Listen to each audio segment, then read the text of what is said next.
L'aspiration à l'égalité juridique et sociale entre hommes et femmes fait apparaître l'islam comme une religion misogyne, particulièrement rétive à se défaire d'interprétation littérale des textes. Pourtant, comme toutes les religions, l'islam connaît une grande diversité d'interprétations qui correspondent à autant de représentations, des statuts et des conditions des femmes.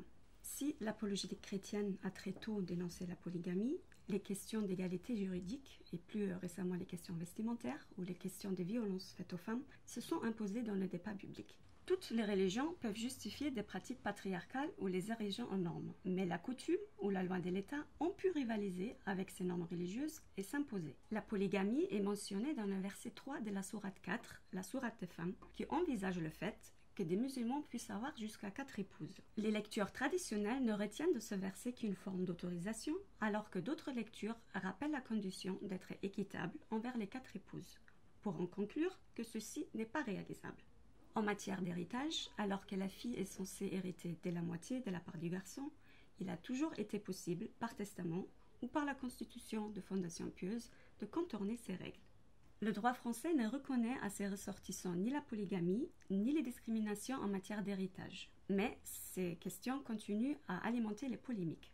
Celle du voile, qui a fait éruption en 1989, a conduit à une législation spécifique à la France, qui l'interdit comme tous les signes religieux ostensibles dans l'espace scolaire, et qui proscrit le voile intégral dans l'espace public. Cette pratique vestimentaire est loin de faire l'unanimité parmi les musulmans.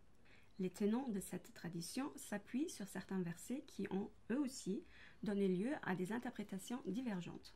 Les uns s'y réfèrent pour pérenniser les discriminations, les autres les relativisent en les considérant comme un reflet du contexte dans lequel l'islam est apparu.